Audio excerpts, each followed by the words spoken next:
वामाङ्गपीठस्थितदिव्यशक्तिम् मन्दस्मितं पूर्णकृपानिदानम् ज्ञानस्वरूपं निजभावयुक्तम् आनन्दम् आनन्दकरं प्रसन्नं योगीन्द्रमेड्यं भवरोगवैद्यं श्रीमद्गुरुममृतानन्दमयीं नमामि। श्रीमद्गुरुममृतानन्दमयीं नमामि। ॐ अमृतेश्वर्यै नमः। ॐ अमृतेश्वर्यै नमः। ॐ अमृतेश्वर्यै नमः।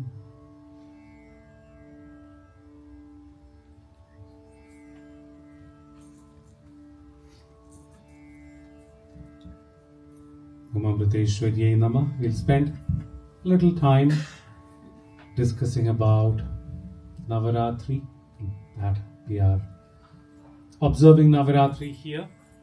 Today is the third day of the Navratri observance.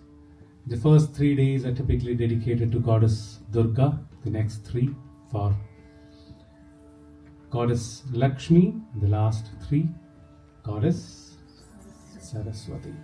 Why do we celebrate, or what is the significance of Navaratri? If I was asked that question when I was in my school in India, I would say the significance of Navaratri is holidays. Yeah, exactly. You get 10 days of holidays. And the best is the last day, the second last day, wherein you are mandated not to study. Because it is dedicated to Goddess Saraswati. So you're not supposed to study that day. You would be waiting for that day all over the year. But then, as such, as the Puranic texts, the epics, the ancient Indian tradition point out, the Navaratri celebrations, or Navaratri, the 9 days of Navaratri, is the observance of the Divine Mother who fought against Mahishasura, the demon, the Asura god Mahishasura. And why did the Divine Mother fight against Mahishasura? Mahishasura, like is the case in every situation with an Asura. Asura, when you say demon, it's not like the English version of demon per se.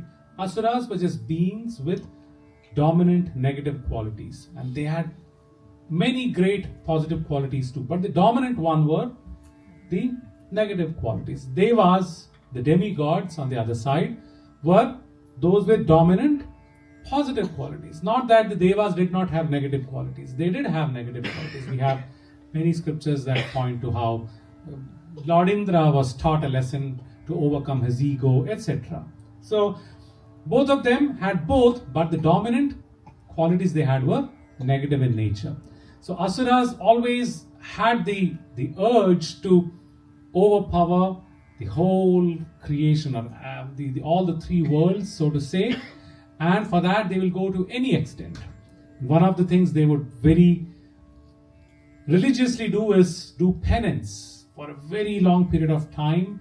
And none of us are, even come to their level. Asuras are much better than us, because doing penance, the level of dedication they had into that spiritual practice is quite commendable. So if Asuras were that bad, think about us. Long way to go. But in any case, so Mahishasura had went through the penance, and he, Lord Brahma, the creator, appeared in front of him, being pleased by his penance, and he asks him, what do you want? And by default, every Asura wants the same thing. What do they want? They want immortality. They don't want to die. They want to be there forever, and they want to rule the world forever. So they'll ask for immortality and the biggest strength or power that they could get. And every time they ask the same question, they would get declined, because that is against the nature of the creation. Anything that is created has to be, at some point of time, it has to be dissolved at some point of time. That is the very law of creation. Anything that starts has to end. This talk started, will end at some point of time. So don't worry. Anything that creates or gets created has to end at some point of time. So this will always be declined. Like, no, we cannot give you the boon to live forever. He says, okay, they always find a roundabout way. Then they find a way around. So every Asura will have some boon like that, wherein they would become invanquishable. And what did Mahishasura choose? He chose two things. One, he should have the ability to change forms to whatever he decides, or whatever, change form to whoever is against, is opposing him. Change the form to them. That way he gets the equal power that they have. So he'll become invincible. And two, let me not be killed by any man, any of the demigods. I should not be killed by a he, male as such. I should not be killed by a he. And he thought, of course, when battle happens, only men would participate in that. And so be it, was the boon that Lord Brahma gave him. And then once they get the boon, they forget about all their spiritual practices, all their penance. Then they become very egoistic. They become, they spread their tyranny all around. They overpower all the three worlds, the heavens, the abode of the demigods. They get the they try to rule all over the world. Of course, they are not very dharmic in nature, like I mentioned. They have dominant negative qualities. So now there is imbalance in creation. Now the devas, the demigods, come to Lord Brahma and say, you created all this problem, please find a solution to this. Lord Brahma says, I have no solution to this, because I gave the boon. I cannot just take it back like that. That is not right. So now they all go to Lord Vishnu. Lord Vishnu says, I am not capable of doing anything either, because he has the boon. Whoever opposes him, he can change into their form, get all their power. That is not possible. Lord Shiva, they're all now in a situation room, all in the White House, sitting and deciding what to do now. And that's when they say, the Divine Mother, Goddess Parvati, comes forth and says, why not I try to fight against him? And everyone, of course, were taken aback. The men wouldn't participate in war. And again, it shows the magnanimity, the broad-mindedness of Sanatana Dharma, the ancient Indian tradition, wherein when men failed, who came for the rescue? Women. And that too, not for some trivial small little thing, for something that you need a lot of strength, a lot of resilience in a battle against one of the most powerful opponent. And all the men failed. So the Divine Mother said, I will fight against him. The Devi Mahatmyam explains it very dramatically, actually, how when the Divine Mother says, I will fight against him, and Lord Shiva gives his strength to her. Lord Vishnu gives his strength to her. Lord Brahma gives his strength to her. So Lord Shiva gives his trident to her. Lord Vishnu gives his discus, the Sudarshana Chakra, to her. And then all the devas, Indra gives his Vajrayudha to her. One by one, all the devas give their strength to her. That's why Goddess Durga, as the Divine Mother manifests, is shown with innumerable number of hands with a lot of weapons. It's to represent the net sum power of all the men put together. Talking about Goddess Durga, and Goddess Durga would ride on a lion, and lion was provided to her by, if I'm not wrong, Goddess Lord Brahma, if I'm not wrong, or Lord Indra. I'm getting old. I need to go back to Devi Mahatmyam to see who exactly was that. And the lion also plays a very important role so as to vanquish the asuras on the other side. So I was mentioning, usually, typically it's a North Indian joke, like one-liner joke. They say, the husband says, the husband is a CEO of a company, or he's like a super boss in an organization. He says, I'm like a lion at workplace, but when I go home, there is a Goddess Durga riding on the lion. I'm just a vehicle for her thereafter. So she is the goddess. So that is the power of motherhood, womanhood, that Sanatana Dharma portrays. So Goddess Durga, when she gets the power, the energy, and the weapons of each of the devas, it seems Goddess Durga just grows and expands and pervades into every pore of the creation, it seems. That's how Devi Mahatmyam explains it. And she just roars into laughter. And the roar is so deafening that the whole creation just shakes in her roar. And that roar was for Mahishasura and all his allied asuras. When they hear that, they just couldn't interpret what's happening. They hear this fearsome roar of laughter, and that too, it's a woman, not a man. And they see this form that just grows and grows and pervades and establishes itself into everything in the creation. And they just falter and they try to flee, is how Devi Mahatmyam explains it. It's that magnanimous, majestic, at the same time fearsome form of the Divine Mother. Just reminds us that anytime the asura in us wakes up or becomes dominant, sometimes the divine has to take the form of the Divine Mother as Goddess Durga, so as to bring back the balance within us. Mother is very forgetting and forgiving, but at the same time, Mother can, if Mother takes up the role of being a disciplinarian, she's worse than the father, is the typical belief that you have. So the Divine Mother then confronts Mahishasura, who's completely taken aback because now it's a woman who is facing them. And he thinks, after all, it's just a woman, we can take care of him. Mahishasura thinks, I don't need to really confront her. Some of my subordinates can take care of her. So he, one by one, he sends his subordinates, his subordinate asuras or ally asuras. Like there is Shumbha Nishumbha, there is Dhumralochana, there is Rakta Bija Asura. One by one, all of them go.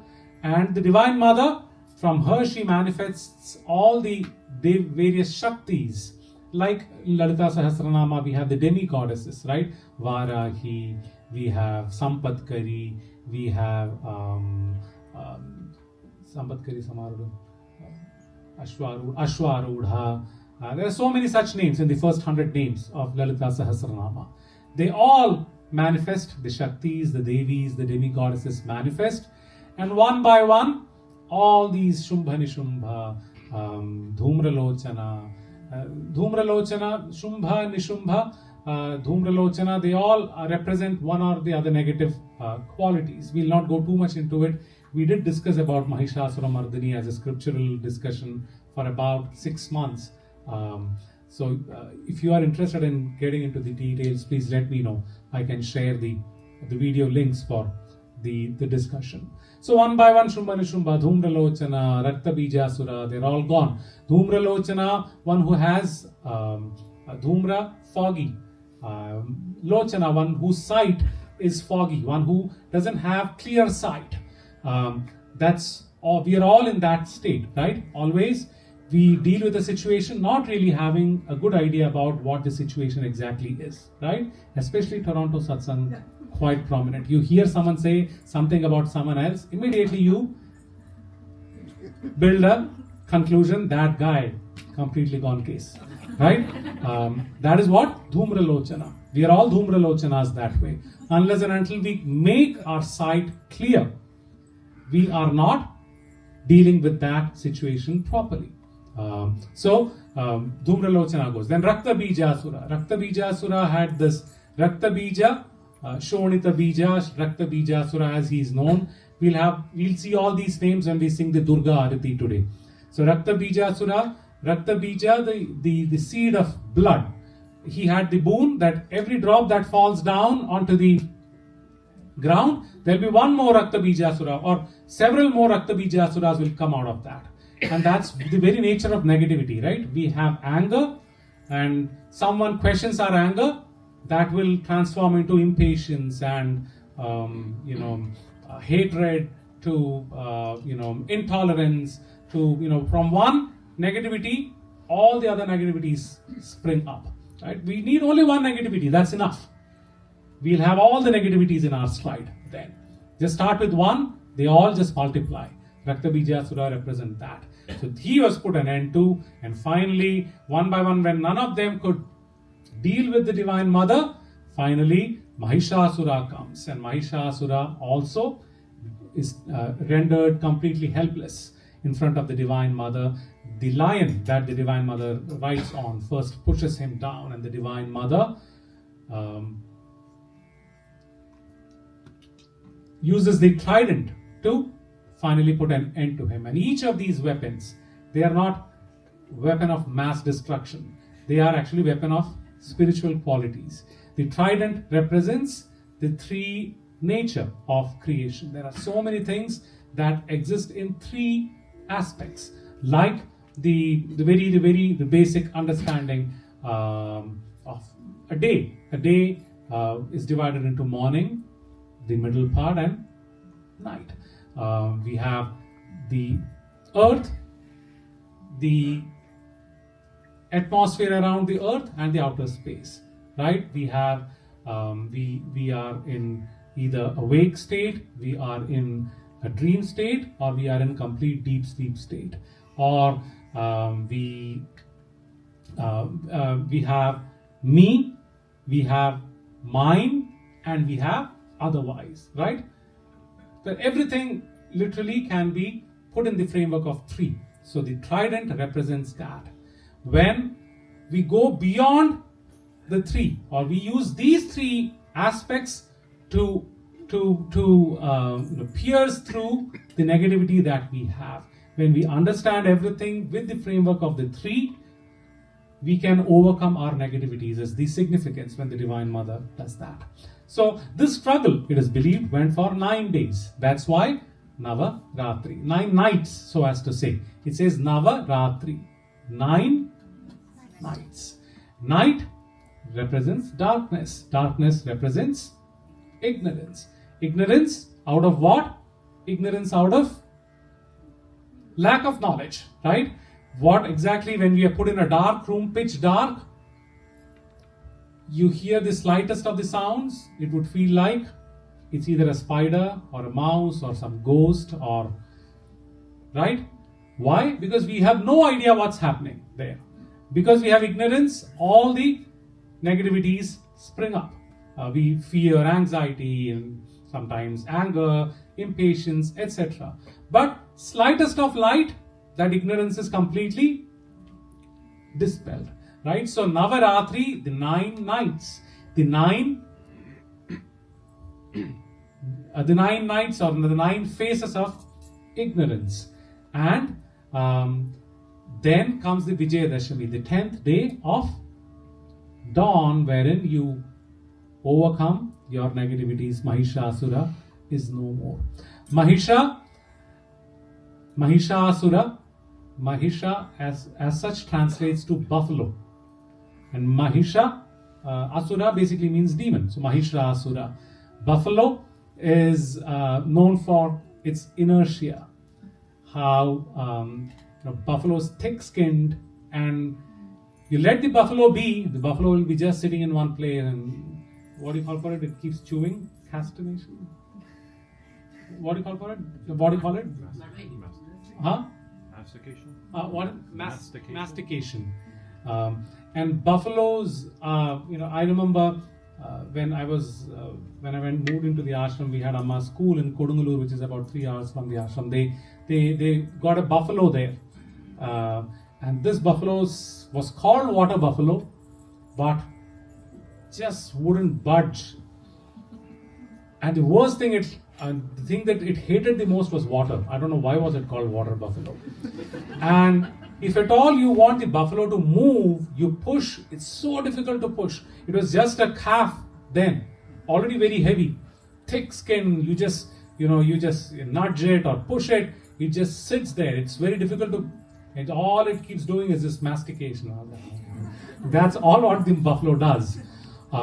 If you wanted the buffalo to move at all, best is spray some water on it. It will immediately get and run.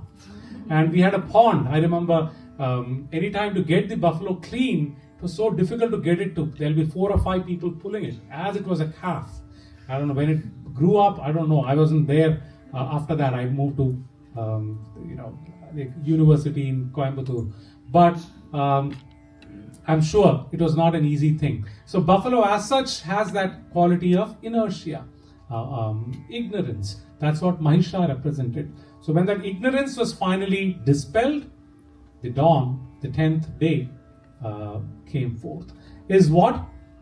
Mahishasura, the Mahishasura Mardini, the vanquisher of Mahishasura, the 9 nights of that battle is what Navratri is about. And when you say Navratri, the first 3 days, as I mentioned, begins with Goddess Durga. Second 3 days, that of Goddess Lakshmi. The third 3 days, Saraswati. Goddess Durga is the representation of valor, strength, positive attitude, fighting spirit. Any negativity that we would want to try to overcome, or anything that we would want to achieve in life, the very first thing we need, or the first step we need, is that attitude to fight, to face it, that valor, that strength. It begins with that. That's why we start with Goddess Durga. Once we get that enthusiasm, that strength to face, to do something, what do we need? Then we make use of our faculty, all the abilities that we have. We make use of that. That is represented by Goddess Lakshmi. Goddess Lakshmi is the goddess of wealth. When you say wealth, wealth is not just money. We have wealth in so many different forms. Money is just one form of monetary, wealth is just one form of wealth. Our abilities, our qualities, our talents, they're all our wealth. The people that we have who support us, help us, love us, they're all our wealth. So then what we do is get our faculty armed. And that's why the next 3 days is about Goddess Lakshmi. Now just having the qualities and talents that we have is not enough. Once we get them ready, we should know how to best make use of them. Sometimes our qualities are our drawbacks, Sometimes our lack of qualities is our strength. Is that right? I know one of the Ayud members, she was telling me, this was several years ago, anytime she got pulled over by a cop, she just talked to them in Malayalam. And she said she's gotten away not getting a ticket because she just didn't speak English. Her disability became her strength in that situation. And some certain abilities that you have is a problem for you at times. We can have several examples like that. So to have the right knowledge, right wisdom of how to use our abilities and disabilities, how to use the faculty that we have, how to use our every kind of talent and whatever else that we would want to put that adds to our strength. How well to use it is most important. Then is when you execute. So that's why, starting with Goddess Durga, the strength, the attitude to fight, face and do things, then actually gathering all the abilities and disabilities that we have, the wealth that we have, then use the wisdom on how to use the wealth that we have. That's why the 333 nights of Durga, Saraswati, Lakshmi, and then Saraswati to overcome negativities. And when we have Navratri, we do the various steps, we chanted the 108 names. We typically have the namaskarams that we do. Different traditions do it differently. In east of India, it's very different. It's completely focused on Goddess Durga for all the 9 nights. And they do it like how we do Ganesh Chaturthi in west of India, wherein you have the idol of Goddess Durga, you worship it, and on the 10th day, you consign it into the ocean.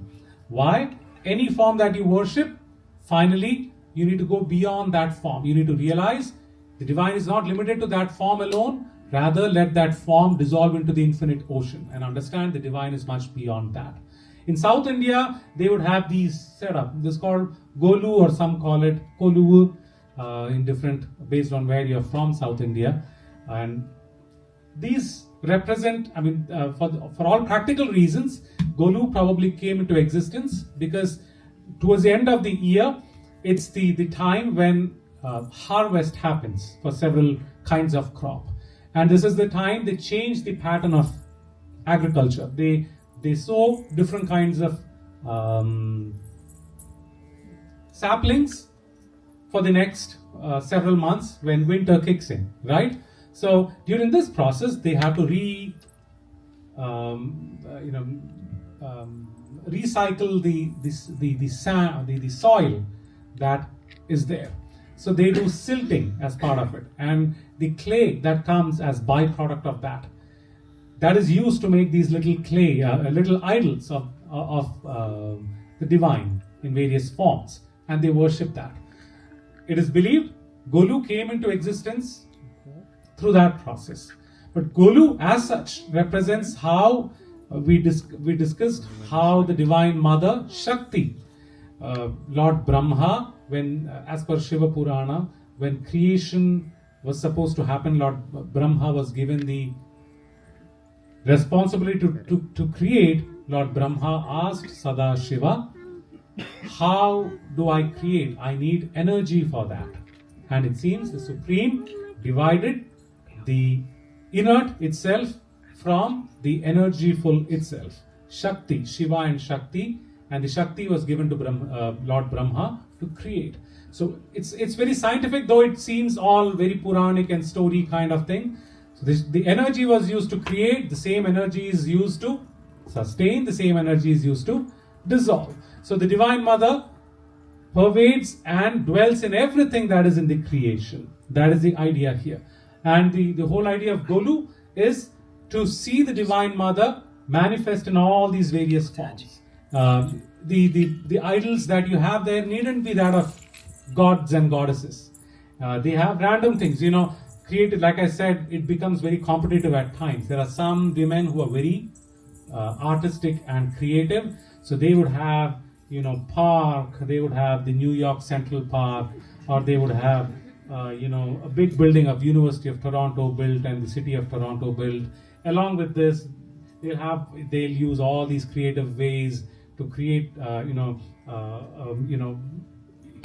model of something, and they do all these. All that is part of Golu. Why? We are seeing that the Divine Mother is behind every aspect of creation. So anything that represents creation could be on the Golu. And we worship that irrespective of whether it's the form of a demigod or not, a deity or not. We still worship it because even for the most insignificant thing to exist, the Divine Mother plays a role.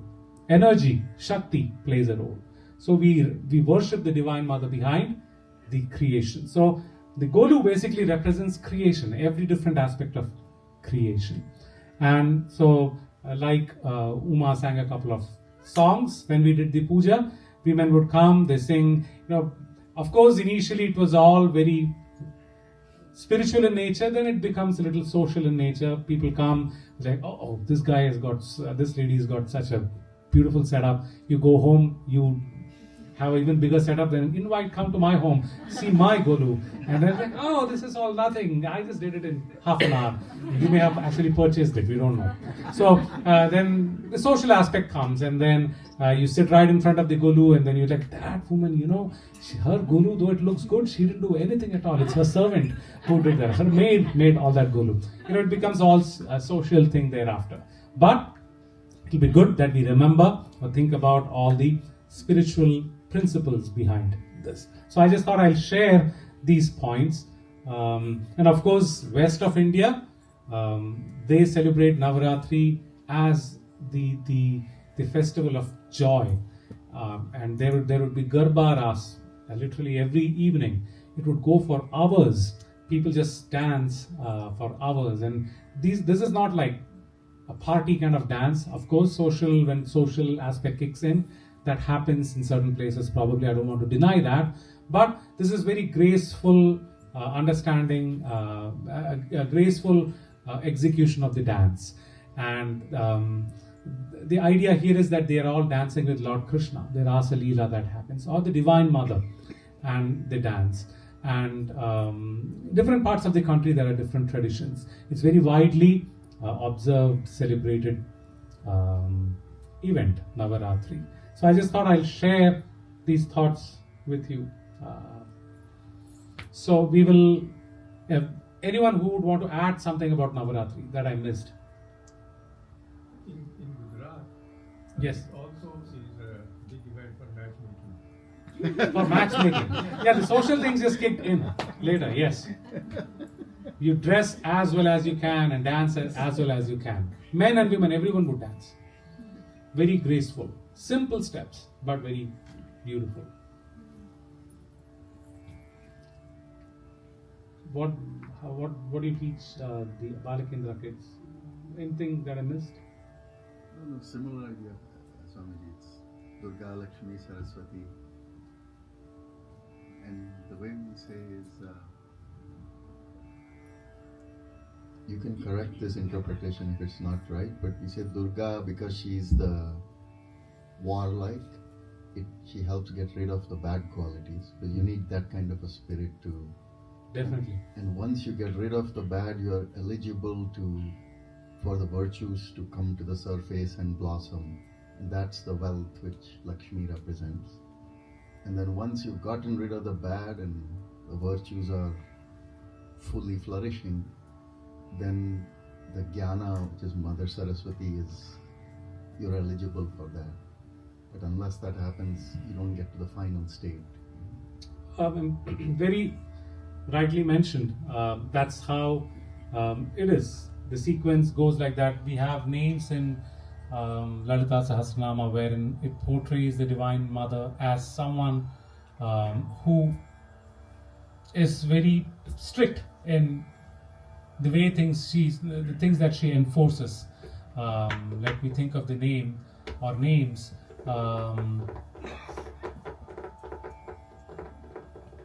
Karshini, what Karshini? Anyway, there are names such. When you want to overcome negativities, there's just no finding a deal with the negativity, because negativity will always have the upper hand then. You have to just ruthlessly face your negativity. Get it out. That's why you should start with Durga. Then, of course, you can counter that with your positive qualities, which is your wealth, Lakshmi, and that will help wisdom dawn within you. That is Saraswati. That is also a good interpretation of the three goddesses. I also wanted to add, they even have these Kolu toys of like Indian cricket stars. Yeah. Like Sachin Tendulkar, and you'll find them. I mean, Sachin Tendulkar, you put it there will be many Indians who would go and prostrate. Because Sachin Tendulkar is God for many Indians still. demigod. In India, cricket is a religion, and cricketers are demigods. Okay, so we'll end the discussion.